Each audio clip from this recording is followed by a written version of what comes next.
நம்ம பார்த்துட்டு இருக்கிற டாபிக் வந்து என்ன அப்படின்னா ஆர்ஆர்பி ரயில்வேல 6th to 10th ஸ்கூல் புக்ல இருக்கிற சயின்ஸோட இம்பார்ட்டன்ட் பாயிண்ட்ஸ் ஒரு லெசன் வைஸா பார்த்துட்டு இருக்கோம். ஆல்ரெடி வந்து 6th கம்ப்ளீட் பண்ணியிருக்கோம். இப்போ நம்ம ஸ்டார்ட் பண்ணியிருக்கிறது 7th. நம்மளுக்கு எப்படி டிஎன்பிஎஸ்சி இந்த மாதிரி எக்ஸாம்ஸ்ல ஸ்கூல் புக்ல இருந்து ரெஃபரன்ஸ் எடுக்கிறாங்களோ அது மாதிரி இந்த ரயில்வே எக்ஸாமுக்கும் எஸ்எஸ்சி எக்ஸாம்ஸ்க்கும் வந்து ரெஃபரன்ஸ் ஸ்கூல் புக்ல இருந்து சில கொஸ்டின்ஸ் அப்படியே ரிப்பீட் ஆகுது. ஸோ அந்த கொஸ்டின்ஸ் எல்லாம் வந்து நம்ம படிக்கணும்னா புக்ஸ்ல இருக்கக்கூடிய ஒரு லெசன் வைஸா இம்பார்ட்டன்ட் பாயிண்ட்ஸ் நம்ம நோட்ஸ் எடுத்து படிச்சிட்டோம் அப்படின்னா அது வந்து கவர் ஆயிடும். இப்போ 7th ஸ்டாண்டர்டோட சிபிஎஸ்சியோட லெசன்ஸ் ஒவ்வொன்றா இந்த இதுல நோட்ஸ் மாதிரி நான் உங்களுக்கு கொடுத்துருக்கேன்.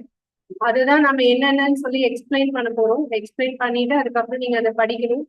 படிச்சுட்டு டெஸ்ட் எழுதி பாத்தீங்க அப்படின்னா உங்களுக்கு ஈஸியா ஞாபகத்துல இருக்கு. இப்ப நம்ம டிஸ்கஸ் பண்ண ஒவ்வொன்றும் அது தமிழ் இங்கிலீஷ் ரெண்டுலையுமே பார்ப்போம். அப்படி பாக்குறப்போ உங்களுக்கு அந்த பாயிண்ட்ஸ் வந்து மறக்காது, ஈஸியா ஞாபகத்துல இருக்கும். இதுல எத்தனை லெசன்ஸ் இருக்கு அப்படின்னு பாத்தீங்கன்னா 7th மட்டுமே மொத்தம்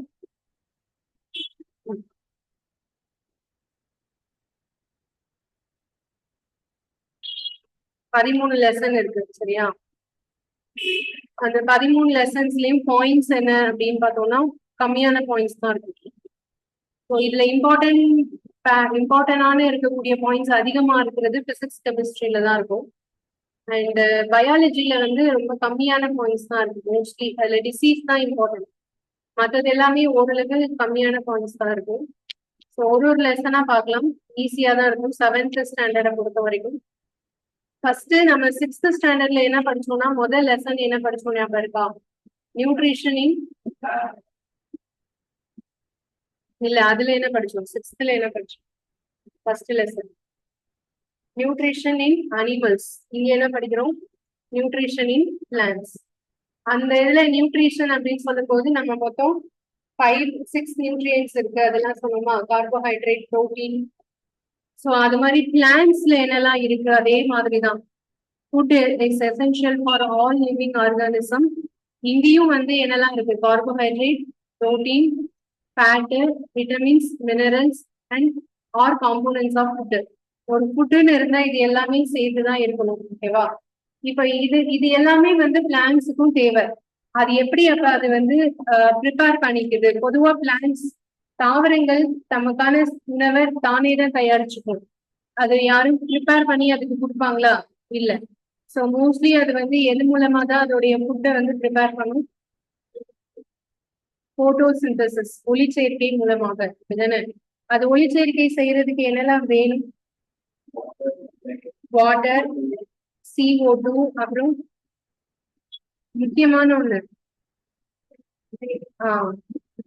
கிரீன் பிக்மெண்ட், அதாவது குளோரோஃபில். ஓகே, குளோரோஃபில் இல்லைன்னா இது வந்து எதை ப்ரிப்பேர் பண்ண முடியாது,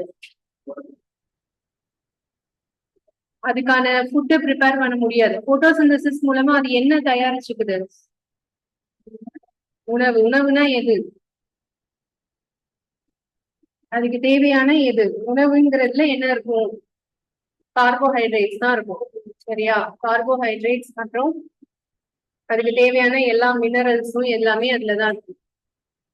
so plants are only organism that can prepare food for themselves. தன்னுக்கு தானே உணவை தயாரித்துக் கொள்ள ஒரே உயிரினம்னா அது பிளான்ட்ஸ் மட்டும்தான். Using water, carbon dioxide and minerals. மினரல்ஸ்ல அந்த குளோரோபிளாஸ்ட் வந்துடும். ஓகேயா?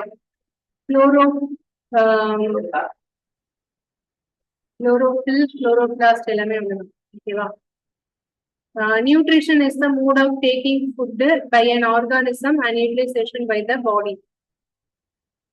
நியூட்ரிஷன் அப்படிங்கிறது நம்ம ஃபுட்டு ப்ராப்பரா எடுத்திருக்கிறதுக்கான ஒரு தனி topic. The mode of nutrition in which organism make food themselves autotrophic. அதுதான் தமிழ்ல என்ன சொல்லுவோம்னா தனக்கு தானே உணவு தயாரித்துக் கொள்பவை. ஓகே, ஆட்டோட்ரோபிக் அப்படின்னா சாருண்ணி, ஒட்டுண்ணி இந்த வகையில எல்லாம் சேராம, சாருண்ணினா என்ன? சார்ந்து வாழ்வது, தனக்கான உணவுக்காக இன்னொன்னு சார்ந்து வாழ்வது. சோ அந்த கேட்டகரியில இல்லாம தனக்கு தானே உணவை தயாரித்துக் கொள்பவையா தான் ஆட்டோட்ரோபின்னு சொல்லுவோம். ஆட்டோனா செல்ஃப், ட்ரோபோஸ்னா nourishment. Plants are called autotrophs. Okay, தற்சார்பு உணவூட்ட முறை. ஓகேவா? ஹெட்ரோட்ரோப்ஸ்னா என்ன? பிறரை சார்ந்து வாழ்வது. Animals and most other organism take food prepared by plants. தாவரங்கள் தயாரிச்சு வச்சிருக்கிற சாப்பாடை அது எல்லாமே எங்க சேர்த்து வச்சிருக்கோம்? இலையில சேர்த்து வச்சிருக்கோம், தண்டுல சேர்த்து வச்சிருக்கோம். இதெல்லாம் வந்து எது சாப்பிட்டு உயிர் வாழும்? நம்ம மனுஷங்க எல்லாருமே பிளான்ஸை நம்பி தானே இருக்கோம். ஓகேயா? பிளான்ட், காய்கறி எல்லாமே அதுல இருந்து தானே விளையுது, அதுதானே சாப்பிடுறோம். ஸோ அது மூலமா நம்ம சாப்பிடுறோம். நம்ம எல்லாம் யாரு? ஹெட்ரோட்ரோப்ஸ். ஓகேவா? அடுத்தது போட்டோசிந்தசிஸ். ஸோ இது வரைக்கும் நான் சொன்ன பாயிண்ட்ஸ் வந்து தமிழ்ல பார்க்கலாம்.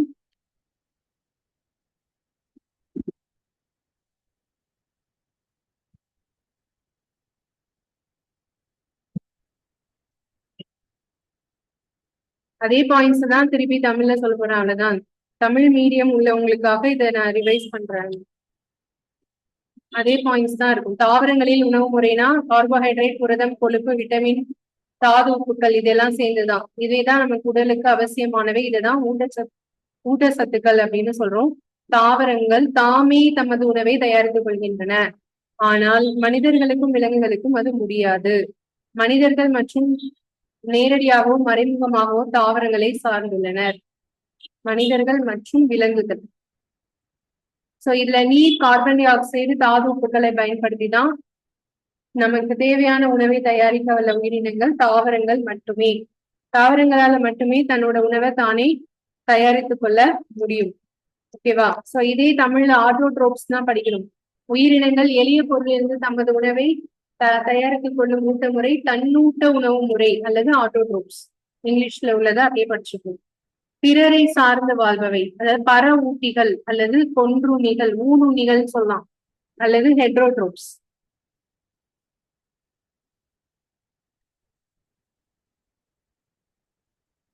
ஓகே, அதே பாயிண்ட்ஸ் தான் இது. அடுத்தது போலாம். Next, photosynthesis, food making process in plants.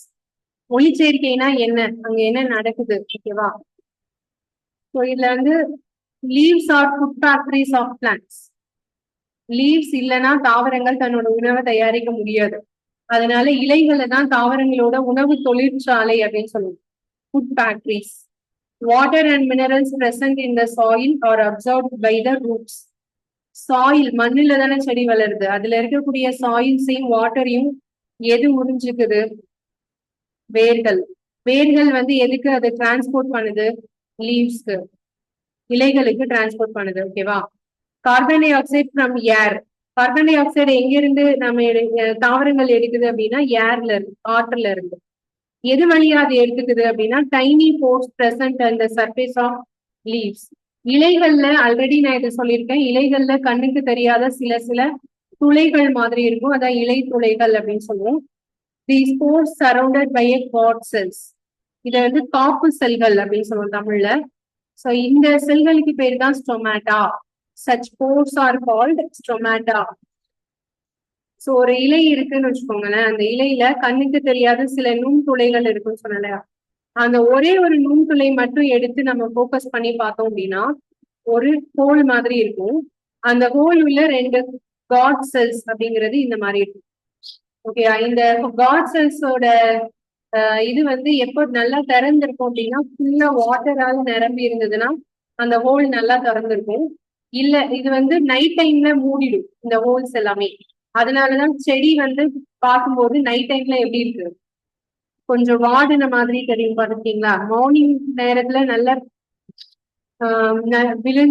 தண்ணி நீங்க ஊத்தும் போது காலையில டைம்ல நல்லா ஃப்ரெஷ்ஷா இருக்கும். ஆனா நைட் டைம்ல என்ன ஆயிடும், இலையெல்லாம் வந்து வாடின மாதிரி இருக்கும். ஸோ இதுக்கு என்ன ரீசன் அப்படின்னா அது எப்பெல்லாம் வந்து டொமேட்டோ வழியா இலை நீராவி போக்கு நடக்குதோ, டிரான்ஸ்பிரேஷன் நடக்குதோ, அப்பெல்லாம் இது வந்து ஓப்பன்ல இருக்கும், இல்லாத டைம்ல மூடி இருக்கும். ஓகேவா? அடுத்தது, the bodies of living organism made of tiny units called cells. நம்ம பாடியில சின்ன சின்ன செல்ஸ் என்னன்னு சொல்லுவோம், சின்ன சின்ன பார்ட் என்னன்னு சொல்லுவோம், செல்ஸ்னு சொல்லுவோமா? செல்ஸ் எது வழியா நம்ம பார்க்க முடியும்? மைக்ரோஸ்கோப் வழியா பார்க்க முடியும். ஓகேவா? அண்ட் வாட்டர் அண்ட் மினரல்ஸ் நம்ம இதுல எப்படி டிரான்ஸ்போர்ட் ஆகுது, மேன்ல எப்படி டிரான்ஸ்போர்ட் ஆகுது? எது வழியா டிரான்ஸ்போர்ட் ஆகுது? இதை பார்க்காதீங்க, நான் கேட்கிற கொஸ்டின். பிளட் வழியா டிரான்ஸ்போர்ட் ஆகும். நமக்கு வந்து மினரல்ஸ் அண்ட் வாட்டர் ஒரு செல்ல இருந்து இன்னொரு செல்லுக்கு எது வழியா டிரான்ஸ்போர்ட் ஆகும்? பிளட் வழியா. நான் water and minerals are transported to the leaves. இந்த இலைகளுக்கு டிரான்ஸ்போர்ட் ஆகுறது வந்து எப்படின்னா by the vessels which run like pipes throughout the root, they are called vessels. அதாவது ரூட் வழியா தான் டிரான்ஸ்போர்ட் ஆகுது. அந்த வேர்கள் வந்து பாத்தீங்கன்னா ஃபுல்லாவே ஒரு வேர் இப்படி இருக்குன்னா அது உள்ளேயே நிறைய வந்து என்ன இருக்கும்? ஒரு சின்ன வெசல்னா நரம்பு மாதிரி இருக்கும். ஸோ அதுதான் இந்த இடத்துல நமக்கு மினரல்ஸையும் வாட்டரையும் எது ஃபுல்லா டிரான்ஸ்போர்ட் பண்ணுது? பிளான்ட் ஃபுல்லா, ஓகேவா? அந்த செடி ஃபுல்லாவே டிரான்ஸ்போர்ட் பண்ணுது. The leaves have green pigment. அந்த பச்சை நிறத்துல கிரீன் இருக்கிறதுக்கு காரணம் என்னன்னு சொன்னோம்? Chlorophyll. It helps the capture the energy sunlight. இதுதான் சன்லைட்டை நம்ம கேப்சர் பண்ணி நம்மளுடைய போட்டோசிந்தசிஸ்க்கு யூஸ் ஆகும். The energy is used to synthesis food from carbon dioxide and water. Carbon டை ஆக்சைடும் வாட்டரும் இல்லைன்னா நம்ம போட்டோசிந்தசிஸ் அப்படின்னு ஒண்ணு நடக்கவே நடக்காது. அண்ட் இன்னொன்னு மெயினா என்ன இருக்கணும்? Sunlight. Since the synthesis of food occurs in the presence of sunlight, it is called photosynthesis. அப்போ photosynthesis மூணு important: sunlight, CO2 and water. புரிஞ்சுச்சா? இதுல என்னென்ன பாயிண்ட்ஸ் படிச்சோம் அப்படின்னா காட் செல்ஸ்னா என்ன, ஸ்டொமேட்டானா என்ன, வெசல்ஸ்னா என்ன, அதோடைய ஒர்க் என்ன, கிரீன் பிக்மெண்டோட பேர் என்ன, அண்ட் போட்டோசிந்தசிஸ் நடக்கிறதுக்கு எதெல்லாம் வேணும், லீவ் எதை ஃபுட் ஃபேக்டரி ஆஃப் பிளான்ட்ஸ்னு சொல்லுறோம். ஃபுட் ஃபேக்டரிஸ் ஆஃப் பிளான்ட்னா இது லீவ்ஸ். ஓகேயா? இவ்வளவுதான் இதுல இம்பார்ட்டன்ட் பாயிண்ட்ஸ். ஸோ இதை அப்படியே நம்ம தமிழ்லையும் பார்த்துடலாம். ஒளிச்சேர்க்கை, தாவரங்களிலிருந்து உணவு தயாரிப்பது. இலைகள் தாவரங்களின் உணவு தொழிற்சாலை, அதான் ஃபுட் ஃபேக்டரின்னு சொன்னோம் இல்லையா? உணவு சேர்க்கை இலைகளில் நடைபெறுகிறது. உணவு சேர்க்கைனா அந்த ஒளிச்சேர்க்கை தான். மண்ணில் உள்ள நீர் மற்றும் தாது உப்புக்கள் வேர்களினால் உறிஞ்சப்பட்டு இலைகளுக்கு கடத்தப்படுகிறது. சோ இந்த கொஸ்டின்ல என்ன தெரிஞ்சுக்கணும்? மண்ணில் உள்ள நீரையும் தாது உப்புக்களையும் உறிஞ்சுபவை எவை அப்படின்னு கேட்டா என்ன சொல்லும்? வேர்கள். எதற்கு கடத்துகிறது? இதை இலைகளுக்கு கடத்துகிறது. சரியா? காற்றில் உள்ள கார்பன் டை ஆக்சைடு இலைகளில் உள்ள சிறு துளைகள் மூலம் உள்ளீர்க்கப்படுகிறது. இச்சிறு துளைகளுக்கு பேர் தான் என்னது? பாதுகாப்பு செல்கள். காட் செல்ஸ்ன்னு சொல்றோம்ல, அது வந்து காப்பு செல்கள் அல்லது பாதுகாப்பு செல்கள். இத்தகைய துளைகளை தான் என்னன்னு சொல்லுவோம்னா ஸ்டொமேட்டா. இங்கிலீஷ்லயும் தெரியணும். இப்ப இதுக்கு பேர் வந்து பாதுகாப்பு செல்களுக்கு பேர் என்ன சொன்னோம்? Guard cells.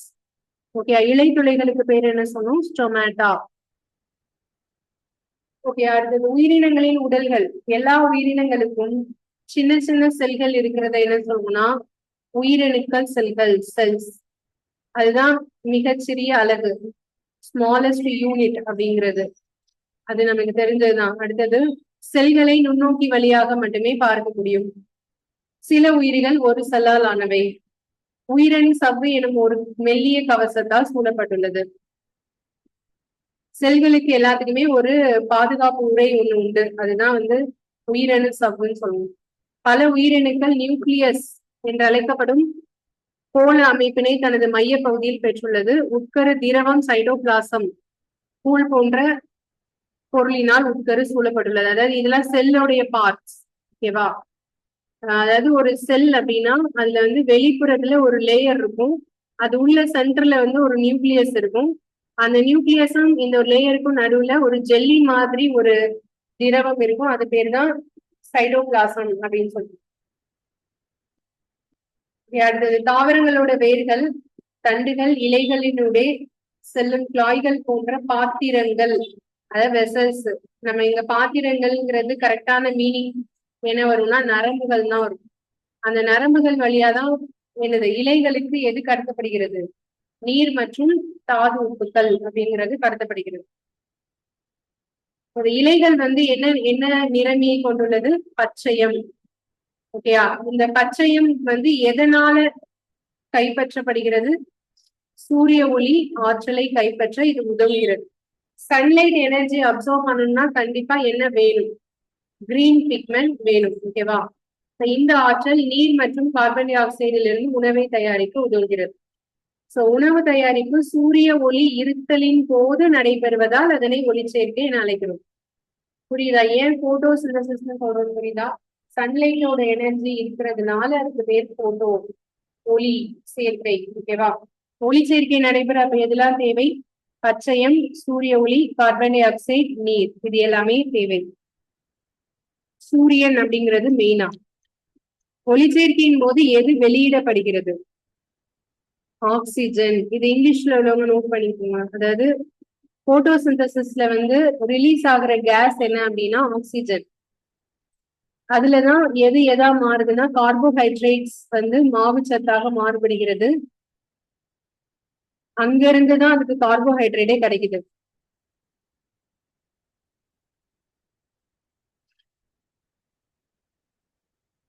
இப்போ ஒரு தாவரம் வந்து பச்சையாவே இல்ல, சிவப்பு நிறத்துல இருக்கு. அதனால அப்போ போட்டோசிந்தசிஸ் தயாரிக்க முடியாதான்னு கேட்டா முடியும். அதுலயும் பச்சையம் இருக்கும், நமக்கு கண்ணுக்கு தெரியாது. ஆனா இந்த குரோட்டன்ஸ் செடி எல்லாம் பாத்துருக்கீங்களா? அந்த டிஃப்ரெண்ட் கலர்ஸ்ல இருக்கும் இல்லையா? பட் அதுலயும் கிரீன் பிக்மெண்ட் இருக்கும். அது மூலமா தான் அது வந்து என்ன செய்யும், ஒளிச்சேர்க்கை வந்து நடைபெறும். ஓகேவா? பச்சையம் நிறம் இல்லாத இலைகளும் பச்சையத்தை பெற்றுள்ளன. அதில் சிவப்பு, பழுப்பு, மற்ற நிறமிகள் பச்சை நிறத்தை மூடுகின்றன. அதாவது உள்ள பிரிச்சு பார்த்தா உள்ள என்ன இருக்கு? பச்சையம் இருக்கு. ஓகேவா? இதுலயும் என்ன நடைபெறுகிறது? ஒளிச்சேர்க்கை நடைபெறுகிறது.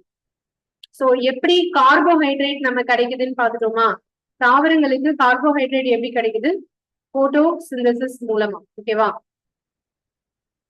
இப்ப நான் சொன்ன பாயிண்ட்ஸோட ஷார்ட்கட்ஸ் புரியுதா? அதாவது போட்டோசிந்தசிஸ் மூலமா நமக்கு வந்து கார்போஹைட்ரேட் கிடைக்குது.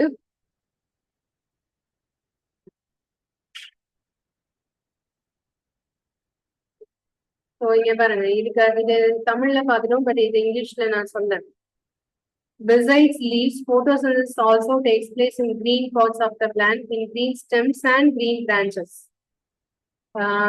லீவ்ஸை தவிர சில தாவரங்கள்ல ஸ்டெம்ஸ், தண்டு, அதோடைய கிளை கூட எதை செய்யும்?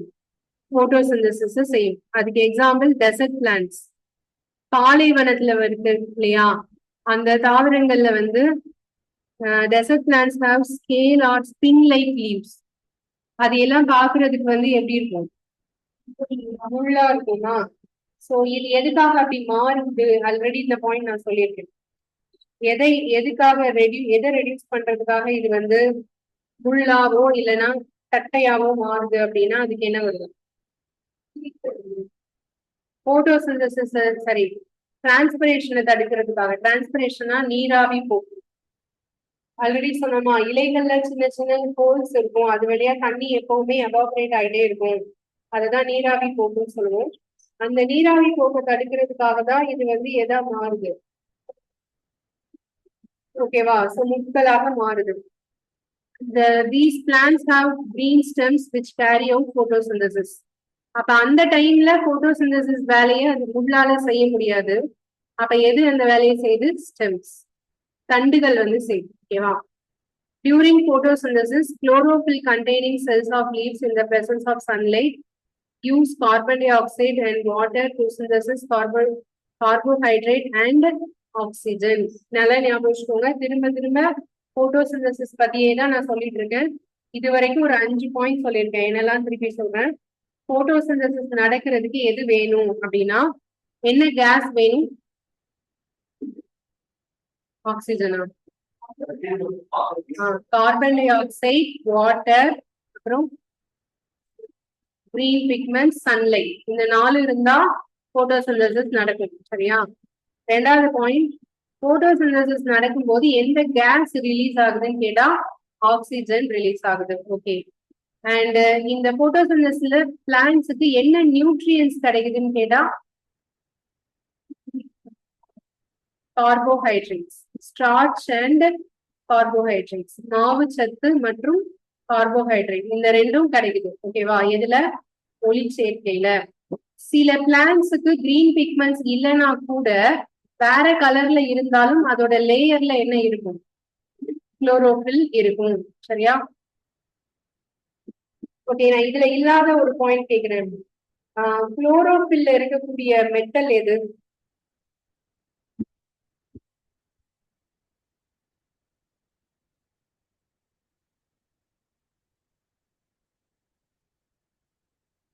குளோரோஃபில்ல இருக்கக்கூடிய மெட்டல் எது?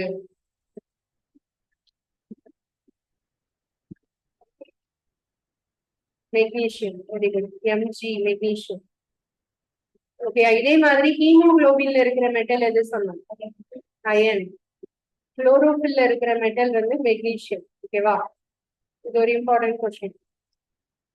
ஸ்டார்ச் அப்படிங்கிறது எதோடைய இன்னொரு பார்ட் தான்? கார்போஹைட்ரேட்ஸ் தானே. ஸ்டார்ச், சுக்ரோஸ், குளுக்கோஸ் இது எல்லாமே இந்த ஃபார்மேட் எதுதான்? கார்போஹைட்ரேட் தான். ஓகேவா? ஒரு ஃபுட்ல கார்போஹைட்ரேட் இருக்கா இல்லையான்னு செக் பண்றதுக்கு என்ன டெஸ்ட் பண்ணும்? ஸ்டார்ச். ஸ்டார்ச்கான டெஸ்ட்டுக்கு என்ன கெமிக்கல் யூஸ் பண்ணும்?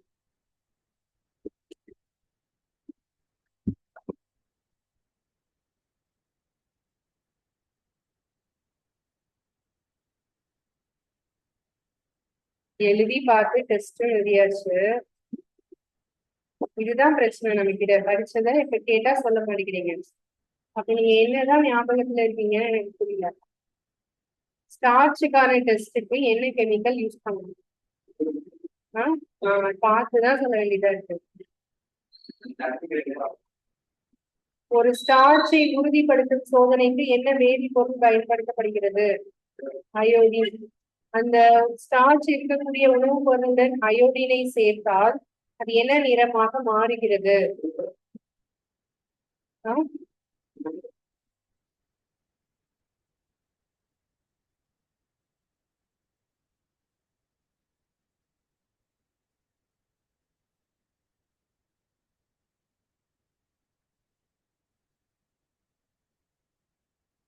கரு நீல நிறமாக மாறும். ஓகேயா? அதுதான் ஸ்டார்ச்கான உறுதிப்படுத்தும் சோதனை. இது நம்ம டெஸ்ட் எல்லாம் எழுதிட்டோம்ல, அப்ப அது வேஸ்டா? ஞாபகம் வச்சுக்கோங்கப்பா, ஒரு தடவை படிக்கிறதே மறக்க கூடாது. சோ அட்லீஸ்ட் அது படிச்சவங்கிறதாவது ஞாபகம் இருக்கா? ஓகே, அடுத்தது next point. Starch is also A carbohydrate. அது தெரியும் தானே எல்லாருக்கும். ஸ்டார்ச் வந்து எதோடைய ஒரு டைப்? கார்போஹைட்ரேட். அடுத்தது ஆல்கே. ஆல்கே எங்க பாத்துருக்கீங்க சொல்லுங்க? ஆல்கே கடல்ல இருக்கும். வேற கடல்ல தான் இருக்குமா? வேற எங்க? வீட்லயே ரொம்ப நாள் கிளீன் பண்ணாத இடத்துல எல்லாம், தண்ணி அதிகமா விடக்கூடிய இடத்துல, இப்ப நம்ம மழை காலத்துல பாக்கலாம். நிறைய மொட்டை மாடியில எல்லாம் வந்து பாத்தீங்கன்னா தண்ணி தேங்கி இருந்ததுன்னா பச்சை நிறத்துல படிஞ்சிருக்குமா, அதான் ஆல்கே. ஆல்கே வந்து கிரீன் கலர்ல இருக்குது. அப்ப அதுவும் ஒரு பிளான்டோட வகையை சேர்ந்தது தானே. அப்ப அதுல இருக்கிற குளோரோபில் வழியா அது எதை ப்ரிப்பேர் பண்ணிக்கும்? போட்டோசிந்தசிஸ ப்ரிப்பேர் பண்ணிக்கிறத உணவு ஃபுட்டு. அடுத்தது carbohydrates made up of carbon, hydrogen and oxygen. கார்போஹைட்ரேட்ஸ்ல என்னெல்லாம் இருக்குன்னு கேட்டா என்ன சொல்லணும்? கார்பன் இருக்கு, ஹைட்ரஜன் இருக்கு, ஆக்சிஜனும் இருக்கு. இந்த மூணும் சேர்ந்ததுதான் carbohydrates. These are used to synthesis other components of food such as proteins and fats. ஆக்சுவலா நமக்கு வந்து புரோட்டீனும் ஃபேட்டும் நம்ம சாப்பிட்ற சாப்பாடுல தனித்தனியா எடுத்துக்கணும். ஓகேவா? ஆனா பிளான்ஸ் எல்லாமே வந்து புரோட்டீனை மற்ற இதெல்லாம் ப்ரிப்பேர் பண்றதுக்கு அதுக்கு எசென்ஷியலா என்ன வேணும்? Carbon, hydrogen, oxygen. இந்த மூணையும் அது எதுல இருந்து எடுத்துக்குது? அது ஆல்ரெடி ப்ரிப்பேர் பண்ணி வச்சிருக்கிற கார்போஹைட்ரேட்ஸ்ல இருந்து எடுத்துக்குது. ஓகேவா? அடுத்தது புரோட்டீன்ஸ் ஆர் நைட்ரஜனஸ் சப்ஸ்டன்ஸ். அதாவது புரோட்டீன்ஸ்னாலே அதுல கண்டிப்பா நைட்ரஜன் அதிகமா இருக்கும். ஓகேயா? Which contain nitrogen. Maximum percentage of nitrogen gas is present in air. இது நம்ம ஏற்கனவே படிச்சிருக்கோம். நம்மளோட அட்மாஸ்பியர்ல இருக்கக்கூடிய ஏர்ல மொத்தம் 78% என்ன இருக்கு? நைட்ரஜன். 21% என்ன இருக்கு? ஆக்சிஜன். ஓகேவா? மீதி இருக்கிற அந்த 1%ல தான் CO2 மற்ற கேஸ் எல்லாம் சேர்ந்து இருக்கு. CO2 and others. ஓகேவா? இப்ப இந்த நைட்ரஜன் இருக்குல்ல, நம்மளோட அட்மாஸ்பியர்ல இருக்கிற 78% நைட்ரஜனை பிளான்ஸால டைரக்டா எடுக்க முடியாது. ஓகேயா? Plants cannot absorb nitrogen in this form. அதாவது மேக்ஸிமம் பர்சன்டேஜ் ஆஃப் நைட்ரஜன் கேஸ்ல இருக்குதான். அப்ப ஏர்ல இருந்தே பிளான்ஸ் நினைச்சா அப்சர்வ் பண்ணி எடுத்துக்கலாம்ல, அப்படி எடுக்க முடியுமான்னு கேட்டா முடியாது. அப்ப எப்படி இது வந்து பிளான்ஸ் எடுத்துக்குது அப்படின்னு பாத்தீங்கன்னா, சாயில், அதாவது நம்ம மண் இருக்கு இல்லையா, மண்ணுல இருந்து இருக்கக்கூடிய சில பாக்டீரியாஸ் எல்லாமே அட்மாஸ்பியர்ல இருக்கிற நைட்ரஜன் எல்லாம் சேர்த்து எங்க ஸ்டோர் பண்ணி வைக்கும்? மண்ணுல ஸ்டோர் பண்ணி வைக்கும். அந்த மண்ணுல இந்த பாக்டீரியா சேர்த்து வச்ச அந்த நைட்ரஜனை எது தானா எடுத்துட்டு வளர ஆரம்பிக்கும்? பிளான்ட்ஸ். ஓகேவா? இது வந்து முக்கியமான ஒரு பாயிண்ட். இதை கண்டிப்பா எல்லாரும் தெரிஞ்சுக்கணும். அட்மாஸ்பியர்ல அதிகபட்சம் நைட்ரஜன் இருந்தாலும் பிளான்ட்ஸால டைரக்டா அதை எடுக்க முடியாது. அது பிளான்ட்ஸ் கொண்டு போய் சேர்க்கிறது எதுதான்? பாக்டீரியாஸ் தான். ஓகேவா? Soil has certain bacteria that convert gaseous nitrogen into usable form and release it into the soil. They are absorbed by the plants along with water. And of course, இந்த சாயில்ல இருக்கிற இந்த நைட்ரஜனை பிளான்ட்ஸால டைரக்டா அப்சர்வ் பண்ண முடியாது. அது கூட தண்ணிங்கிறது ஒண்ணு சேர்ந்தாதான் என்ன செய்ய முடியும்? அப்சர்வ் பண்ண முடியும். இப்போ நீங்க வந்து வீட்டுல செடி வளர்க்குறீங்கன்னு வச்சுக்கோங்களேன், அது வளரவே மாட்டேங்குது. என்ன பண்ணலாம் அப்படின்னா, சம் பாக்டீரியாஸ் இந்த வீட்டுல வேஸ்ட் ஆனதெல்லாம் அதுல போட்டா வளரும் அப்படின்னு சொல்றாங்கல்ல, அதுக்கு ரீசன் என்ன அப்படின்னா, சில பாக்டீரியாஸ்க்கு மட்டும்தான் நைட்ரஜனை கன்வெர்ட் பண்ணக்கூடிய பவர் இருக்கும். அந்த பாக்டீரியாஸ் எதுல இருக்கு அப்படின்னு தேடி பார்த்து அந்த கழிவுகளை இதுல போட்டோம் அப்படின்னாலே அந்த தண்ணி ஊற்றும் போது அந்த செடிக்கு எது கிடைச்சிடும்? நைட்ரஜன் கிடைச்சிடும். ஓகேவா?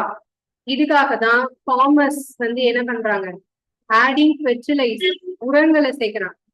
உரங்கள்ல வந்து நைட்ரஜன் அதிகமா இருக்கு. சோ இந்த சாயில்ல இந்த நைட்ரஜன் சேர்ந்துச்சுன்னா தண்ணி ஊற்றும் போது பிளான்ட்ஸ்க்கு டைரக்டாவே என்ன கிடைச்சிடும்? நைட்ரஜன் கிடைச்சிடும். இந்த உரங்கள்லாம் வந்து என்பிகே உரம்னு சொல்லுவாங்க, கேள்விப்பட்டிருக்கீங்களா? என்பிகேல என்னன்னா என்னது? நைட்ரஜன். பீனா என்னது? பாஸ்பரஸ். சரி, பீனா பாஸ்பரஸ், கே தான் பொட்டாசியம். ஓகேவா? Nitrogen, phosphorus, potassium. இது வந்து என்பிகே உரங்கள்னா என்னன்னு தெரியணும். ஃபெர்டிலைசர்ஸ் என்பிகேல இந்த 3 கண்டிப்பா இருக்கும். அதுதான் தாவரங்களுக்கு தேவை. அதுல தண்ணி ஊத்த பிளான்ட்ஸ் வந்து அதை அப்சர்வ் பண்ணி வளர ஆரம்பிக்கும். ஸோ அடுத்த பாயிண்ட் பாருங்க, plants can synthesis proteins and vitamins. Of course நம்ம சாப்பிடுற சாப்பாடுல நெல்லிக்காய்ல என்ன விட்டமின் இருக்குன்னு சொல்றோம்? சி. கேரட்ல என்ன இருக்கு? புரோட்டீன்ஸ் அதிகமா எதுல இருக்கு? பல்சஸ் அண்ட் பருப்பு வகைகள்ல இருக்கு அதிகமான்னு சொல்றோமா? சிறுதானியங்கள், மில்லட்ஸ், இதுல எல்லாம் புரோட்டீன்ஸ் இருக்குன்னு சொல்றோமா? அப்போ பிளான்ட்ஸால புரோட்டீனையும் விட்டமின்ஸையும் தானாகவே உருவாக்க முடியும். ஓகேவா? அது வந்து மெயினா எதை மட்டும்தான் அதால டைரக்டா அப்சர்வ் பண்ண முடியாது? நைட்ரஜனை மட்டும்தான். ஓகேவா? அந்த நைட்ரஜனை அது எதுல இருந்து எடுத்துக்கும்? சாயில்ல இருந்து, மண்ணுல இருந்து. அந்த மண்ணுல இருந்து எடுத்துக்கணும்னா அதுக்கு வாட்டரும் தேவை. ஓகேயா? அப்ப இந்த சாயில்ல இருக்கிற அந்த நைட்ரஜன் எப்படி கிடைச்சது? பாக்டீரியா மூலமா. ஓகேவா? பாக்டீரியாஸ் வந்து சாயில்ல அட்மாஸ்பியர்ல இருக்கிற நைட்ரஜனை கன்வெர்ட் பண்ணி எதுல கொடுக்குது? சாயில்ல சேர்க்குது. ஓகேவா? ஸோ இதே பாயிண்ட்ஸ் தமிழ்ல ஒரு தடவை ரீட் பண்ணிடலாம். தாவரங்கள் புரதத்தை எடுத்துக்கொள்ளும் முறை. புரதங்கள் அப்படிங்கிறதுல எது அதிகமா இருக்கும்? நைட்ரஜன். ஓகேயா? நைட்ரஜன் வாயு காற்றில் மிகுதியாக உள்ளது. ஆயினும் தாவரங்கள் இவ்வடிவத்தில் உள்ள நைட்ரஜனை உறிஞ்சு கொள்ள இயலாது. வாயு வடிவ நைட்ரஜனை பயன்படுத்தத்தக்க வடிவத்திற்கு மாற்றக்கூடிய ஒரு வகை பாக்டீரியா மண்ணில் உள்ளது. இது மண்ணிற்குள் நைட்ரஜனை வெளியிடுகிறது. இது கரையத்தக்க நைட்ரஜன் நீருடன் கலப்பதால் தாவரங்களால் எடுத்துக்கொள்ளப்படுகிறது. சோ இதுதான் தாவரங்கள் ஏற்றுக்கொள்ளும் முறை. சோ அந்த லைனை தான் நம்ம இவ்வளவு நேரம் இங்கிலீஷ்ல பார்த்தோம். அடுத்தது போலாம். நெக்ஸ்ட்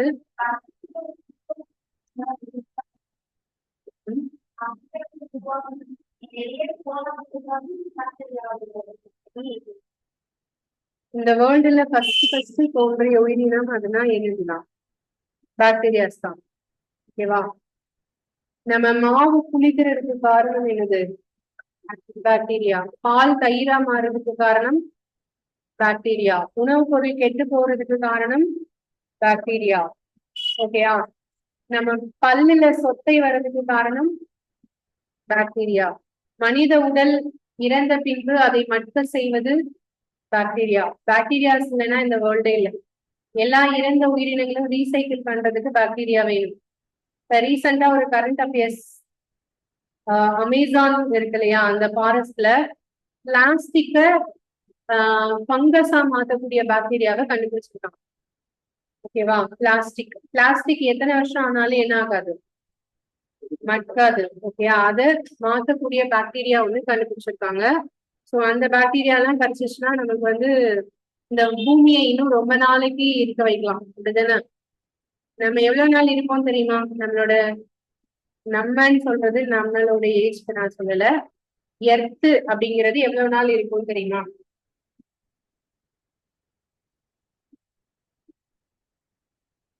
யோசிச்சு பாத்துருக்கீங்களா? அந்த பாயிண்ட் நம்ம சோலார் சிஸ்டம் அப்படிங்கிறது எவ்வளவு நாள் இருக்கும்?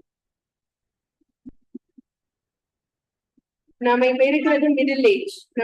நமக்கு மெயின் சோர்ஸே சன் தான். சன்னுங்கிறது ஒரு ஸ்டார். இந்த ஸ்டார் வந்து ஒவ்வொரு ஸ்டாருக்கும் ஒரு ஏஜ் இருக்கு. நம்ம யூனிவர்ஸ் அப்படிங்கிறது நம்மளால அளந்து பார்க்க முடியாத மிகப்பெரிய ஒரு இடம் தான் யூனிவர்ஸ். ஓகேவா? அந்த யூனிவர்ஸ்ல வந்து நம்மள மாதிரியே லட்சக்கணக்கான கோடிக்கணக்கான ஸ்டார்ஸ் எல்லாம் இருக்கு.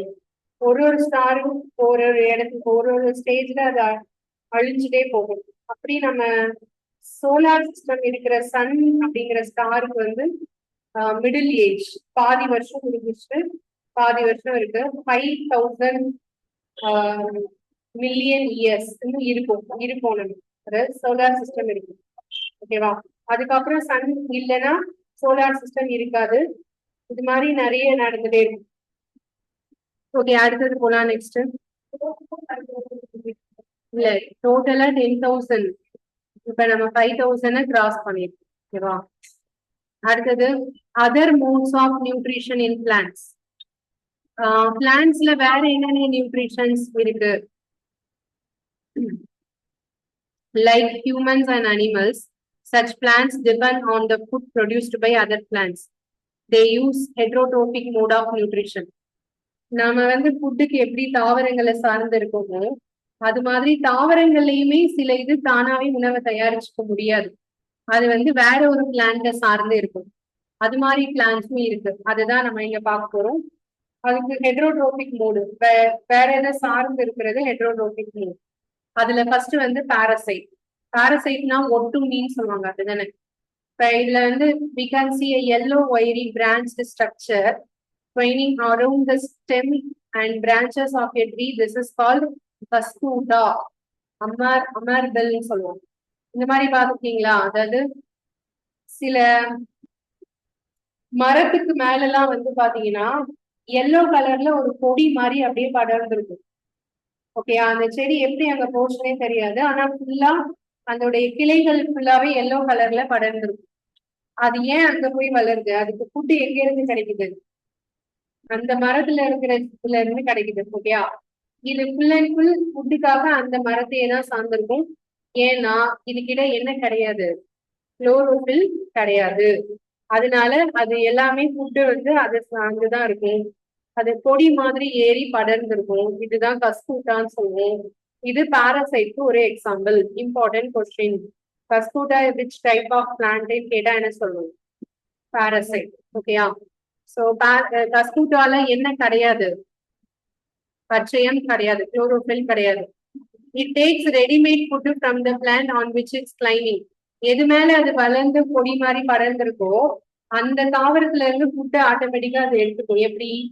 அந்த இலைகள் மேலேயே அது படர்ந்திருக்கிறப்போ அந்த போட்டோசிந்தசிஸ் நடக்கிறப்ப இதுக்கு ஆட்டோமேட்டிக்கா ஃபுட்டு கிடைச்சிடும். ஓகேவா? இதுதான் கஸ்கூட்டான்னு சொல்லுவோம். இதுதான் பாராசைட்க்கு ஒரு எக்ஸாம்பிள்ஸ். இதே தமிழ்ல பார்க்கலாம்.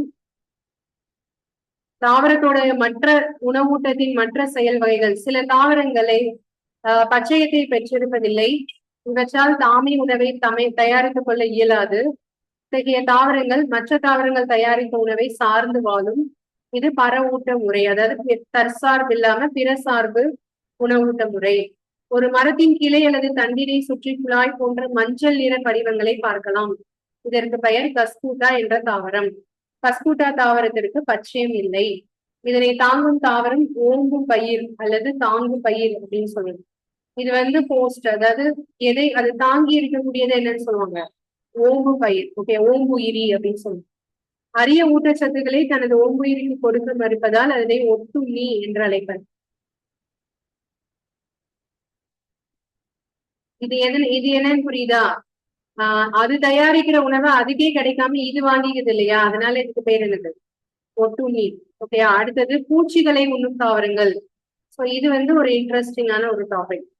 சில பிளான்ட்ஸ்க்கு வந்து நியூட்ரிஷன் வேணும் அப்படின்னா அது என்ன பண்ணும், அதாவது நைட்ரஜன் வேணும்னா சில பிளான்ட்ஸ் மண்ணில இருந்து எடுத்துக்கும்னு சொன்னோமா, எனக்கு மண்ணில இருந்தும் நைட்ரஜன் கிடைக்கல, ஆனா எனக்கு நைட்ரஜன் இருந்தா மட்டும்தான் உயிர் வாழ முடியும். அப்படி சில பிளான்ட்ஸ் என்ன செய்யும் அப்படின்னா அதுகிட்ட நல்ல பார்த்த உடனே அட்ராக்ட் பண்ணக்கூடிய பிளவர்ஸ் வச்சுக்கணும். ஓகேயா, அந்த பிளவர்ஸ் தேடி வரக்கூடிய வண்டு இருக்கு இல்லையா, அதை கொண்டு அதுல இருந்து நைட்ரஜன் எடுத்துக்கும். அதுதான் வந்து இன்செக்டிவரஸ் பிளான்ட்ஸ், பூச்சி உண்ணும் தாவரங்கள். இந்த மாதிரி சின்ன வயசுல படிச்சிருப்போம், ஞாபகம் இருக்கா? இன்செக்டிவரஸ் பிளான்ட்ஸ்க்கு எக்ஸாம்பிள் நெப்பந்தஸ். வேற கேட்காதீங்க. Some plants can eat animals. There are few plants which can trap insects and digest them. ஒரு ட்ராப் பண்ணி அதை பிடிச்சி அதை வந்து டைஜஸ்ட் பண்ணி சாப்பிடும் பிளான்ட்ஸ் வந்து. Such plants may be green or some of other colors. The pitcher-like or jug-like structure is the modified part of the leaf. The apex of leaf forms a lid which can open and close. நீங்க இது எப்படி இருக்குன்னா, நெப்பந்தஸ் அப்படிங்கிற ஒரு பிளான்ட்ல வந்து அதோடைய செடியில இந்த மாதிரி இருக்குப்பா ஒரு ஸ்ட்ரக்சர். இது ஒரு ஜார் மாதிரி ஷேப். இது ஒரு ஜார் மாதிரி ஷேப். அந்த ஜார்ல மேல வந்து இந்த மாதிரி ஒரு லீஃப் மாதிரி இருக்கும். அந்த லீஃப் முள்ளு முள்ளா இருக்கும். திறந்து மூடுற மாதிரியான ஒரு ஸ்ட்ரக்சர். இது எப்படி, எதுக்காக இது திறந்து வச்சிருக்கு அப்படின்னா வண்டு உள்ள இழுக்கிறதுக்காக.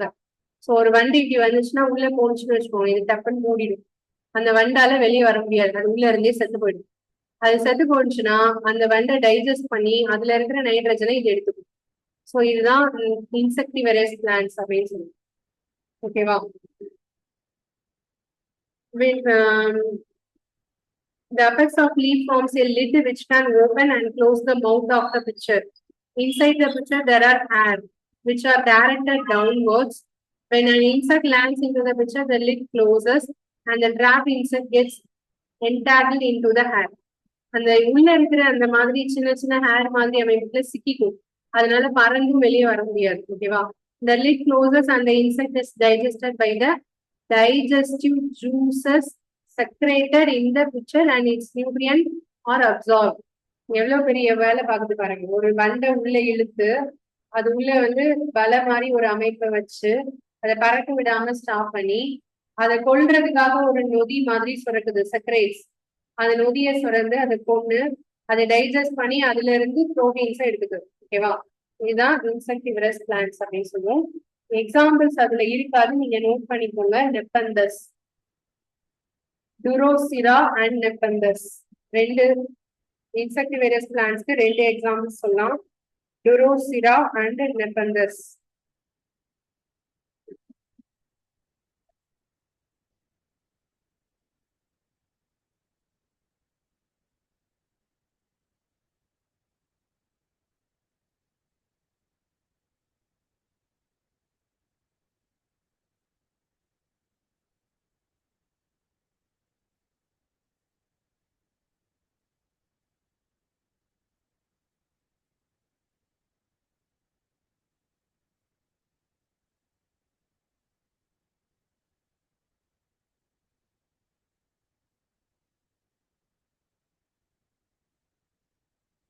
ஓகே, ரெண்டு வந்து டுரோசிரா அண்ட் நெப்பந்தஸ்.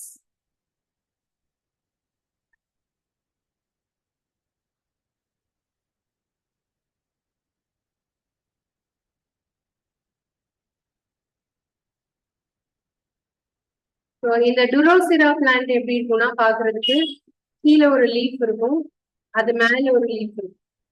ஸோ எப்படின்னா இது இப்படி க்ளோஸ் ஆகுறது, இங்க இருந்து இது கீழே க்ளோஸ் ஆகுறது. இதுல வந்து முள்ளு முள்ளா இருக்கும் உள்ள. ஸோ இதுலயும் முள்ளு முள்ளா இருக்கும், இந்த பல்செட் மாதிரி. இது அப்படியே இங்க க்ளோஸ் ஆயிடும், ரெண்டு முள்ளும் ஜாயிண்ட் ஆயிடும். அது உள்ள பூச்சி மாட்டுச்சுன்னா அவ்வளவுதான். இது வந்து நெப்பந்தஸ் பிளான்டோட ஸ்ட்ரக்சர் மேல உள்ளது. இது வந்து டொரோசிராவோட ஸ்ட்ரக்சர். ஓகேவா? அடுத்தது பூச்சிகளை உண்ணும் தாவரங்கள். தாவரங்கள் பச்சை நிறத்திலோ அல்லது வேறு நிறத்திலோ இருக்கலாம். குடம் போன்ற வட்ட அமைப்பாக இலைகள் மாறி இருக்கும். குடம் வடிவத்தில் உள்ள அமைப்பின் வாயை மூடி திறப்பது இலையின் உச்சி பகுதியாகும். குடத்தில் வளர்ந்துள்ள நார் போன்ற அமைப்புகள் பூச்சியை சிக்க செய்கிறது. பூச்சி அக்குடத்திற்குள் சென்றவுடன் மூடி அடைக்கப்படுகிறது மற்றும் நாரில் பூச்சி சிக்கிக் கொள்கிறது. பூச்சிகளை தின்று இத்தகைய தாவரங்களை பூச்சி உண்ணி தாவரங்கள் என அழைக்கிறோம். ஓகே, அடுத்தது போலாமா? இது அவ்வளவுதான் பாயிண்ட்ஸ். நான் எக்ஸாம்பிள்ஸ் ஆல்ரெடி சொல்லிட்டேன். நெக்ஸ்ட் பங்கி, அதாவது பூஞ்சைகள் அப்படின்னு சொல்லுவோம். பங்கி எங்க பாத்துருக்கீங்க சொல்லுங்க. பிரெட். பிரெட் கெட்டு போனா அது மேல ஒயிட்டா ஃபார்ம் ஆகுமா? அது பங்கஸ். அது இல்லாம நாம பங்கி சிலதை சாப்பிடவும் செய்வோமா? எடுத்துக்காட்டு மஷ்ரூம், அது ஒரு பங்கஸ் தானே. மஷ்ரூம் சாப்பிடுவோமா? அது ஒரு பங்கஸ். ஸோ இது வந்து மழை நேரத்துல ஈரமான மண்ணில வந்து ஒயிட் கலர்ல வளர்ந்துருக்கும், பாக்குறதுக்கு அம்பர்லா மாதிரி இருக்கும். ஸோ இந்த ஷேப்ல இருக்கும், பாத்துருக்கீங்களா? இந்த ஷேப்ல இருக்குமா? ஸோ இது வந்து நான் இப்ப வரைஞ்சிருக்கிறது அகாரிகஸ் அப்படின்னு சொல்லக்கூடிய ஒரு fungus. Umbrella like fluffy umbrella like patches growing in the moist soils. moist soils னா ஈரமான மண். or on the rotting wood. ஒரு மரம் வந்து ஈரப்பதமா இருந்துச்சுனாலும் அதுல இது வளரும் ரெய்னி சீசன்ல. These organisms are called fungi. They have different mode of nutrition. The mode of nutrition in which organism take in nutrition form dead and decaying matter is called saprotrophic nutrients. அதாவது இது வந்து எதுல வாழும் அப்படின்னு பாத்தீங்கன்னா இறந்த அல்லது மக்கிய பொருட்கள்ல தான் இது வளரும். ஸோ அதனால இந்த டைப்புக்கு வந்து என்ன சொல்லுவோம் அப்படின்னா சாப்ரோட்ராபிக்ஸ் ஆர் நியூட்ரியன்ஸ் அப்படின்னு சொல்லுவோம். ஓகே, ஹெட்ரோட்ராபிக்ஸ்னா என்ன சொல்லுவோம்? பிற சார்பு. இது வந்து அப்ப என்னது? பிற சார்பு தானே இது. இறந்த மக்கிய மட்டுண்ணிகள் அல்லது சாருண்ணிகள் அப்படின்னு இதை சொல்லுவோம். ஓகேவா? Such organism with the saprotrophic mode of nutrition is called saprotrophs. அப்போ நம்ம ஃபர்ஸ்ட் நம்ம பார்த்தது என்னன்னு சொன்னோம்ப்பா? ஆட்டோட்ரோப்ஸ். அடுத்து என்ன பார்த்தோம்? ஹெட்ரோட்ரோப்ஸ். இப்ப என்ன பார்த்தோம்? சாப்ரோட்ரோப்ஸ். ஓகேவா? Fungi also grow on pickles, leather, cloths and other articles that are left in hot and humid weather for long time. ரொம்ப ஈரப்பதமா இருக்கிறதுல ரொம்ப நாள வச்சதே இருந்தாலுமே அதுல என்ன வளர்ந்துரும்? பங்கி வளரும். ஓகேயா? During the rainy season they spoil many things. Rainy சீசன்ல அது அதிகமா நிறைய இதை வேஸ்ட் ஆகும். ஓகே, சிம்பியோசிஸ். இன்னொன்னு தமிழ்ல பார்த்தலாம், அழுகல் வளரிகள். தமிழ்ல மழைக்காலத்தில் அழுகிய மரத்தின் மீது பஞ்சு போன்ற குடை வடிவ தாவரங்கள். இதற்கு பெயர் காளான். இவ்வுயிரினங்கள் பூஞ்சைகள் என்று அழைக்கப்படுகிறது. இவை அழுகிய அல்லது இறந்த பொருட்களில் இருந்து செரிமான இத்தகைய உணவு முறை செரிமான இறந்த அழுகிய அல்லது இறந்த பொருட்களில் இருந்து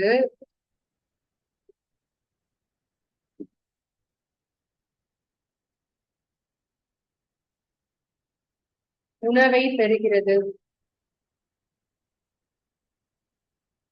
இத்தகைய உணவு முறை அழுகல் வளரி உணவு முறை. இத்தகைய உணவு முறையை பின்பற்றும் தாவரங்கள் அழுகல் வளரிகள் என்று அழைக்கப்படுகிறது. தமிழ்ல இதுக்கு பெயர் வந்து அழுகல் வளரிகள். பச்சையம் இருக்காது. பங்கஸ்ல என்ன கிடையாது? கிரீன் பிக்மெண்ட்ஸ் கிடையாது. ஓகே, அது எல்லாருக்கும் தெரியும் தானே. ஏன்னா இதால போட்டோசிந்தசிஸ் தயாரிக்க முடியாது. ஒளிச்சேர்க்கை செய்ய முடியாது. பூஞ்சைகளுக்கு ஒளிச்சேர்க்கை செய்ய முடியாது. Fungus cannot prepare photosynthesis. ஏன்னா இதுல என்ன இல்ல, பச்சையம் இல்ல. இதே மாதிரி இது ஒரு பாயிண்ட் முன்னாடி சொன்னோமே, எதுல பச்சையம் இல்லைன்னு சொன்னோம்?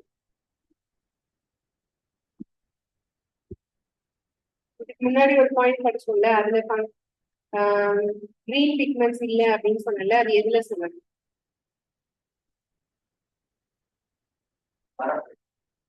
பாராசைட்ல எந்த பிளான்ட்? அதுதான் சொல்றேன், ஆழமா கவனிக்க படிக்கிறீங்க. கஸ்கட்டா, கஸ்குட்டா அப்படின்னு சொன்னோம் இல்லையா, அதுல எது இல்ல? பச்சையம் இல்ல. ஓகே, அடுத்தது சிம்பியோசிஸ், கூட்டு வாழ்வு. கூட்டு வாழ்வுனா என்னன்னா, நான் உனக்கு ஒண்ணு தரேன், நீ எனக்கு ஒண்ணு தா அப்படின்னு சொல்லி ஒரு அக்ரிமெண்ட் போட்டு உடன்படிக்கைக்கு வர மாதிரி. சோ அது என்ன அப்படின்னு பார்க்கலாம். Some organisms live together, share both shelter and nutrients. This relationship is called symbiosis. அதாவது ரெண்டுமே ஷேர் பண்ணிக்கும். For example, certain fungi live inside the roots of the plants. சில தாவரங்களுக்கு வேர்கள்ல சில பூஞ்சை வளருது. The plants provide nutrients to the fungus. அந்த plans வந்து இந்த ஃபங்கஸ்க்கு எது கொடுக்குதுன்னா நியூட்ரியன்ஸ் கொடுக்குதா, அதுக்கு பதிலா அந்த ஃபங்கஸ் என்ன தருது? Provides water and certain nutrients. சில தாவரங்களுக்கு வந்து ஃபங்கஸ் தான் தண்ணியே கொடுக்குது. ஏன்னா ஃபங்கஸ்ல தண்ணி அதிகமா இருக்கும். காளான்லாம் பாத்தீங்கன்னா சமைக்கிறவங்களுக்கு தெரியும், அதுல நிறைய தண்ணி ஊற்ற வேண்டியதே இல்லை, ஆட்டோமேட்டிக்கா அதுலயே வாட்டர் ரிலீஸ் ஆகும். ஸோ அதனால வாட்டர் அப்படிங்கிறது எது கொடுக்குது? பிளான்ஸ்க்கு கொடுக்குது. அந்த பிளான்ஸ் இதுக்கு என்ன கொடுக்குது? நியூட்ரியன்ஸை கொடுக்குது. ஓகேவா? இது ஒரு எக்ஸாம்பிள். இந்த கீழே வரக்கூடிய இந்த எக்ஸாம்பிள் ரொம்ப ரொம்ப இம்பார்ட்டன்ட். இன் ஆர்கானிசம் கால்டு லிச்சன்ஸ். எங்க படிச்சிருக்கோம்? ஆசிட் பேஸ் சால்ட்னு ஒரு டாபிக் வரும். அதுல லிட்மஸ் பேப்பர் அப்படின்னு ஒண்ணு வரும். அது என்ன பிளான்ஸ்ல இருந்து தயாரிப்பாங்க? லிச்சன்ஸ். ஓகே, அந்த லிச்சன்ஸ் வந்து chlorophyll containing partner which is an alga and fungus live together. ஆல்காவும் ஃபங்கஸும் சேர்ந்தே தான் இருக்கு. The fungus provides shelter. Fungus வந்து ஆல்காவுக்கு தங்குற இடத்த கொடுக்குது, அது மேல வளர்ந்துக்கும் அப்படின்னு சொல்லுது. Water and minerals to the algae. Fungus வந்து ஆல்காவுக்கு இதை வந்து கொடுக்குது. அண்ட் ரிட்டன் ஆல்கா எதை ப்ரிப்பேர் பண்ணி இது கொடுக்குது? ஃபுட்டு. ஏன்னா ஆல்கால என்ன இருக்கும்? ஆல்கால என்ன இருக்கும்? எப்படிப்பா இது ஃபுட்டை ப்ரிப்பேர் பண்ணுது? ஃபங்கஸ் இருக்கிறதுனாலயா?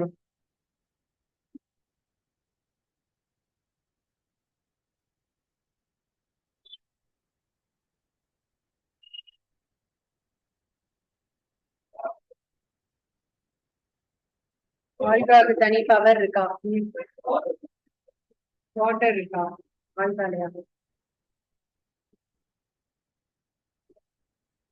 ஆல்கா எப்படி ஃபுட்டை ப்ரிப்பேர் பண்ணும்?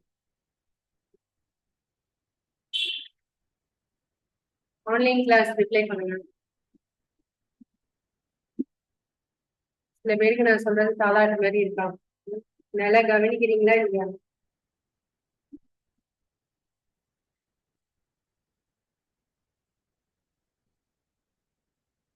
ஒருத்தர் கூட சொல்ல.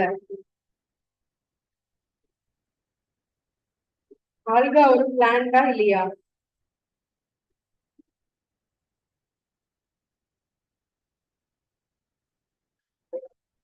அது பச்சையா தானே இருக்கும். அப்ப அது ஃபுட்டை எப்படி தயாரிக்கும்?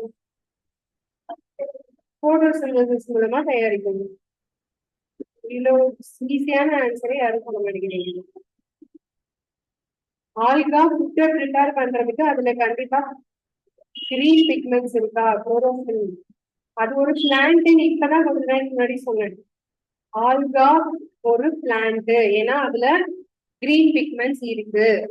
அது ஒரு தாவரம் தான். அது போட்டோசிந்தசிஸ் மூலமா தன்னை தானே உணவை தயாரித்து கொள்ளும். ஆல்கா வந்து ஃபங்கஸ் மேல வளருதுன்னா ஃபங்கஸ் அதுக்கு என்ன கொடுக்குது? தங்கும் இடத்தை கொடுக்குது. வாட்டரை கொடுக்குது, அதுக்கு பதிலா ஆல்கா ஃபுட்டை கொடுக்குது. அது ஃபுட்டை எப்படி ப்ரிப்பேர் பண்ணுது? போட்டோசிந்தசிஸ் மூலமா. ஓகேவா? அடுத்த பாயிண்ட் போலாம். How nutrients are replenished in the soil. So இது தமிழ்ல பார்க்கலாமா? கூட்டு வாழ்வு அப்படின்னா சில உயிரினங்கள் ஒருங்கே வாழ்ந்து தங்கும் இடம் மற்றும் ஊட்டச்சத்துக்களை பகிர்ந்து கொள்கின்றன.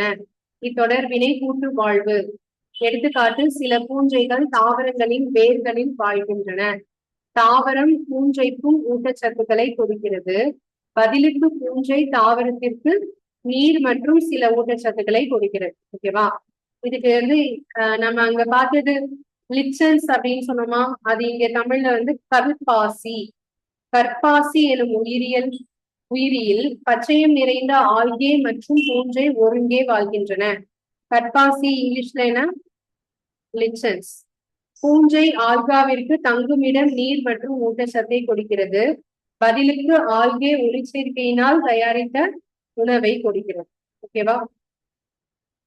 சரி, அடுத்தது மண்ணில் ஊட்டச்சத்துக்களின் நிறைவாக்கம் செய்வது எப்படி? மண்ணுல தானே தாவரங்கள் வாழுது. அதுல எப்படி நியூட்ரியன்ஸ் வந்து நம்ம கரெக்டான இதுல எடுக்க முடியும் அப்படின்னா, plants absorb minerals and nutrients from the soil. ஒரு மண்ணு வளம் இல்லாத மண்ணா இருந்துச்சுன்னா அதை வளமான மண்ணா மாத்த முடியுமா? முடியும். எப்படி?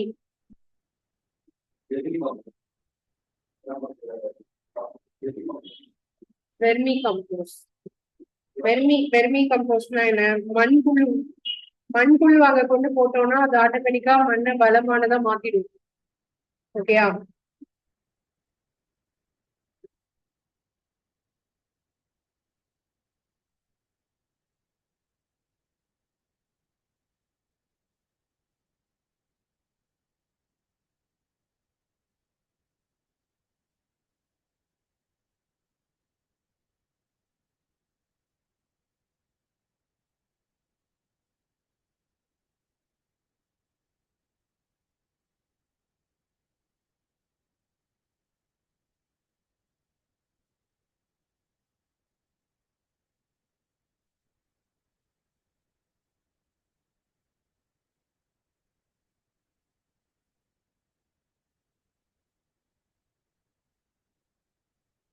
வளம் இல்லாத ஒரு மண்ணை ஒரே ஒரு நபர் மட்டும் பல வருஷமா கஷ்டப்பட்டு ஒரு காட்டையே உருவாக்குனாரு.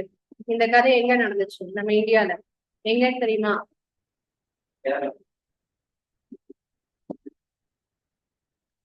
பிரம்மபுத்திரா ரிவர் வந்து பாயக்கூடிய ஒரு இடம். அந்த இடத்துல வந்து என்ன ஆகும்னா மண்ணு அதிகமா இருக்கும். ஆனா அந்த மண்ணுல எந்த செடியுமே வளரல. ஆறு ஓடுது, ஆனாலும் ஏன் செடி வளரல அப்படின்னு அவரை பார்த்துட்டு அவருக்கு ஒரே கவலை. சோ அதுக்காக அந்த சாயில் ரிசர்ச் பண்ணக்கூடிய டீம் ஒரு தடவை அந்த இடத்துல வரும்போது அவர் அதை பத்தி கேட்கிறாரு. சோ அவங்க என்ன சொல்றாங்கன்னா, இந்த இதுல நியூட்ரியன்ஸ் எதுவுமே இல்ல, அதனால செடி வளரல அப்படின்னு சொல்றாரு. அப்ப எப்படி பண்ணா நியூட்ரியன்ஸ் வளரும் அப்படின்னா, கொஞ்சம் கொஞ்சமா அதுவே நடக்கணும் அப்படிங்கிற மாதிரி சொல்றாங்க.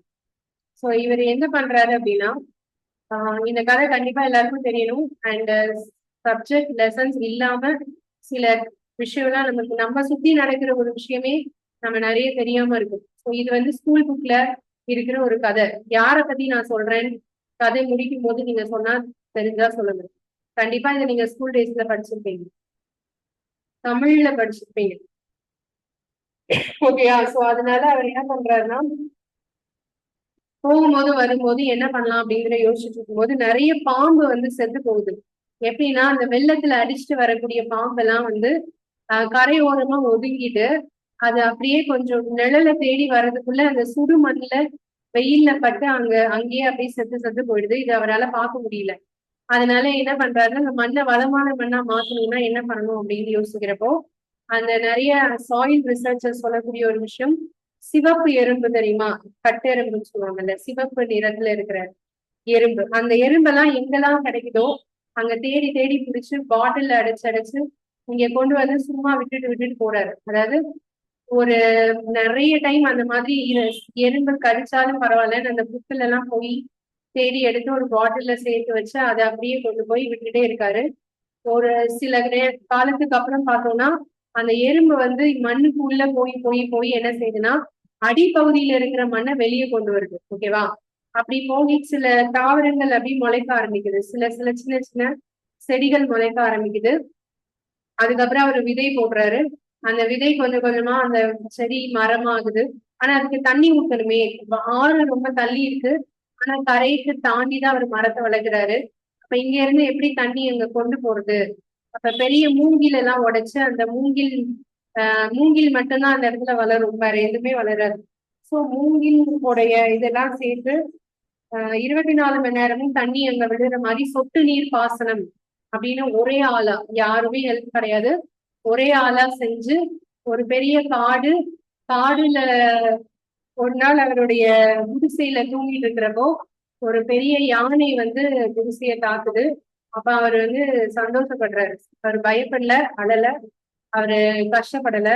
ஏன்னா ஒரு காட்டுல எப்போ யானை வந்து தஞ்சம் புகுதோ அதுதான் ஒரு முழுமையடைந்த காடு அப்படின்னு அவர் ரியலைஸ் பண்றாரு. இப்ப அந்த காட்டுல எல்லாமே இருக்கு.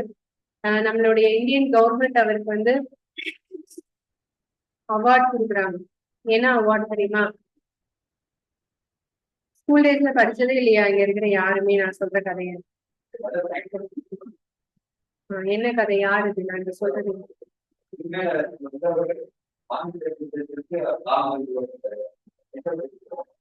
நாம இந்தியால நடந்தது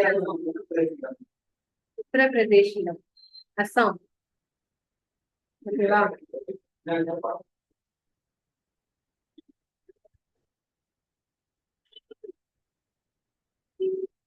வெரி குட். ஜதேவ் பயாங் அவரோட பேரு. இது வந்து அவரு குடியரசுத் தலைவர் கையால அவருக்கு விருது கொடுக்குறாங்க. சோ பத்ம விபூஷன் விருது நினைக்கிறேன். இதெல்லாம் ஒரு மிகப்பெரிய விஷயம். நம்ம அட்லீஸ்ட் நம்மளோட லைஃப்ல கொஞ்சம் மரத்தையாவது என்ன செய்யணும்? நட்டு வைக்கிறாங்க. மரத்தை போய் நட மாட்டோம், என்ன பண்ணுவோம்? மரத்தையா வெட்டி கொண்டு போய் நட போறோம், என்ன பண்ணுவோம்? செடியை வச்சுட்டு வாங்க. அதாவது அரச மரம், இந்த மாதிரி பெரிய பெரிய மரமா வளரக்கூடிய செடிகள் இருக்கும் இல்லையா, அதை வச்சுட்டு நான் வச்சுட்டேன்னு சொல்லிடக்கூடாது. அது மரம் ஆகிற வரைக்கும் அதை என்ன செய்யணும்? தண்ணி ஊத்திட்டே இருக்கும். அந்த மாதிரி இடம் சென்னையில எங்க இடம் இருக்கா மரம் வளர்க்குற மாதிரி இடம் இல்லை. ஆனா உங்களுக்கே தெரிஞ்ச ஏதாவது ஒரு இடம் கண்டிப்பா இருக்கும், தேடி பாருங்க. அங்க ஏதாவது ஒரு மரத்தை உங்களோட லைஃப் டைம்ல ஒரு 5-6 மரத்தையாவது என்ன செய்யலாம். மரமா ஆயிடுச்சுன்னா அது நிறைய பேருக்கு பின்னாடி யூஸ் ஆகும். ஓகே, ஸோ இங்க வரலாம். Fertilizers and manures containing nutrients. சில மண் வந்து வளம் இல்லாத மண்ணா இருக்கும். ஸோ அங்க வந்து என்ன பண்ணணும், என்ன பண்ணாதான் மரத்தை வளர்க்க முடியும், செடியை வளர்க்க முடியும்? உரத்தை போட்டாதான் வளர்க்க முடியும். கரெக்டா? அந்த உரங்கள் வந்து நைட்ரஜனை கொடுக்குது. டைரக்டாவே தாவரங்களுக்கு நைட்ரஜனை கொடுக்குது. அதுல என்னெல்லாம் இருக்கு? Nitrogen, phosphorus, potassium. ஆல்ரெடி சொன்னல, நைட்ரஜன்னா N, பாஸ்பரஸ்னா P, பொட்டாசியம்னா என்னது? K. பொட்டாசியத்தோட சிம்பல் வந்து K. சரியா? These nutrients need to added from time to time and to enrich the soil. ஒவ்வொரு டைமும் இதை ஆட் பண்ணிட்டே இருந்தாதான் இந்த சாயிலுக்கு என்ன கிடைக்கும்? நியூட்ரியன்ஸ் கிடைக்கும். ஓகேயா? அது ஆல்ரெடி திருப்பி இது ரிப்பீட் ஆகுது. Nitrogen gas available plenty in the air. Plants cannot use the manure they can use என்னது? Carbon dioxide. கார்பன் டை ஆக்சைடை மட்டும்தான் பிளான்ஸால அப்சர்வ் பண்ணிக்க முடியும். நைட்ரஜனை என்ன செய்ய முடியாது, அப்சர்வ் பண்ண முடியாது. அது எதா மாத்திக்கிட்டு சொன்னோம்? எது மாத்திக்கிட்டு சொன்னோம்? பாக்டீரியா. அதுக்கு பேரு தான் ரைசோபியம். இம்பார்ட்டன்ட் கொஸ்டின், நிறைய டைம் எக்ஸாம்ல repeated question. Rhizobium can take atmospheric nitrogen and convert into usable form. But rhizobium cannot make its own food. So it often lives in the roots of gram, peas, moong, beans and other legumes. Important question. And provides them with nitrogen. Most of the pulses are obtained from leguminous plants. Actually, பிளான்ட்டுக்குன்னு தனியா family பேர்லாம் இருக்கு இல்லையா? ஒரு பிளான்ட்டுக்கும் ஒரு குடும்பம் அப்படின்னு ஒரு பெயர் உண்டு. அதுல லெக்யூம்ஸ் அப்படிங்கிறது ஒரு குடும்பம். லெக்யூம் குடும்பத்தை சேர்ந்தது எல்லாமே மோஸ்ட்லி எதுவா இருக்கும்னா பல்சஸ், பருப்பு வகைகள். ஓகே, எல்லா பருப்பு வகைகளும் மோஸ்ட்லி லெக்யூம்ஸ் ஃபேமிலியா தான் இருக்கும். அந்த இதுக்கு எக்ஸாம்பிள் ஞாபகம் வச்சுக்கிறதுக்கு எப்படி சொல்லனா, ஒரு நிலத்துல நெல்லு பயிர் செஞ்சு அறுவடை செஞ்சு முடிச்சதுக்கு அப்புறமா அதுல உடனடியா உளுந்தோ இல்லைன்னா வேற ஏதோ ஒரு பயிர் வகையை போடுவாங்க. ஏன் போடுறாங்க? ஏன்னா அந்த நெல்லெல்லாம் அறுவடை செஞ்சு முடிச்சதுக்கு அப்புறம் அந்த மண்ணுக்கு என்ன கிடையாது, சுத்தமா வளமே இருக்காது. எல்லா நியூட்ரியன்ஸும் நெல்லே எடுத்திருக்கும். ஓகேயா? அப்ப அந்த மண்ணை வளமான மண்ணா மாத்துறதுக்காக பயிர் வகையை அதுல பயிர் செஞ்சோம்னா அந்த பயிர் வகையுடைய வேர் வகையில கண்டிப்பா என்னது வளரும்? இந்த ரைசோபியம் பாக்டீரியம் வளருமா? அது அது வந்து அட்மாஸ்பியர்ல இருக்கிற நைட்ரஜனை என்ன செய்யும்?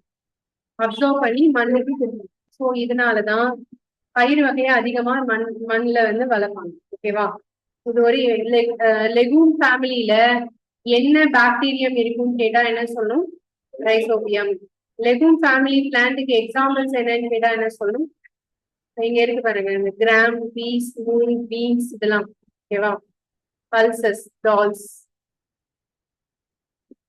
இது தமிழ்ல தாவரங்கள் மண்ணில் உள்ள தாது ஊட்டச்சத்துக்களை உறிஞ்சு கொள்கின்றன. இதனால் மண்ணில் உள்ள ஊட்டச்சத்துக்களின் அளவில் குறைபாடு.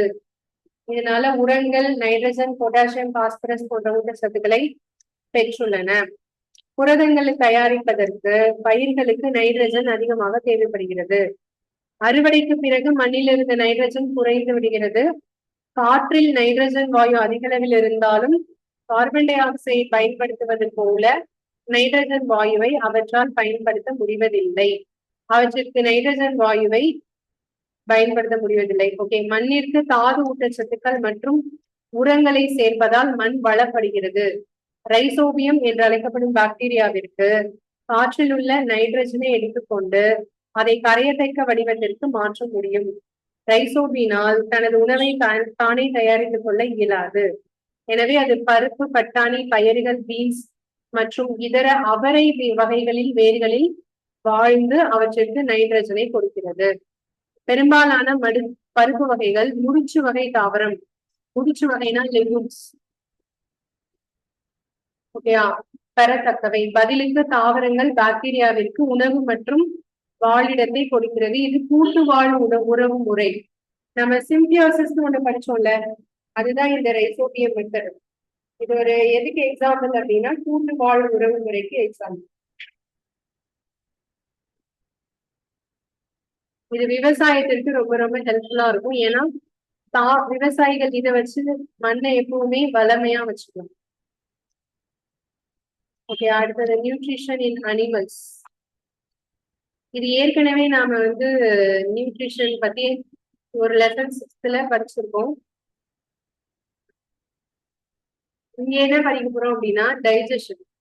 நம்ம வந்து சாப்பிடுற சாப்பாடு எப்படிலாம் டைஜஸ்ட் ஆகுது, ஓகேயா, நம்ம பாடியில அது வந்து எப்படி டைஜஸ்ட் ஆகுறதுக்கு என்னென்ன வேணும், எதெல்லாம் ஹெல்ப் பண்ணுது, அதை பத்தி தான் இங்க நம்ம படிக்க போறோம்.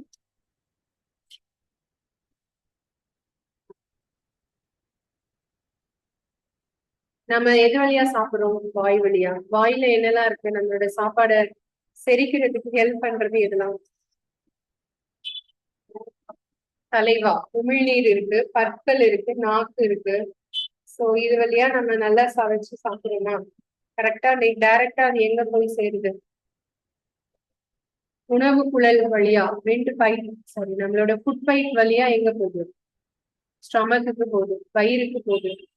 ஸோ அப்படி வயிறுக்கு போனதுக்கு அப்புறமா நம்ம சாப்பிட்டது பாதிதான் நம்ம சமைச்சிருப்போம். நல்லா நம்ம வந்து கிரைண்ட் பண்ணி சமைச்சு சாப்பிட மாட்டோம். அப்ப அப்படி பாதி செமிக்காதத இந்த வயிற்று பகுதியில போய் தான் அது என்ன செய்யும்?